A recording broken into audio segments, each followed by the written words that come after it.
दादा, आजकाल नेते मंडळी आमदारांना घेऊन जातात, नगरसेवकांना घेऊन जातात आणि तुम्ही पुण्यातल्या ग्रामीण भागातील लहान मुलांना थेट अमेरिकेत घेऊन गेलात, तेही नासा व्हिजिटला.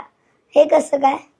बेटा काय झालं, जिल्हा वार्षिक योजना म्हणजे डीपीडीसी असतं, त्या डीपीडीसी मध्ये आपण जिल्ह्यातल्या वेगवेगळ्या विकास कामं त्या ठिकाणी करू शकतो.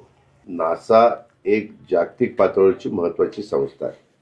गोरगरिबांच्या मुलांना, हुशार मुलं परंतु जिल्हा परिषदेच्या शाळेमध्ये शिकणारी आणि गोरगरिबांची ती मुलं काही परदेशामध्ये जाऊ शकत नाही, कारण लोकांची आर्थिक परिस्थिती त्यांच्या आई वडिलांची नसते.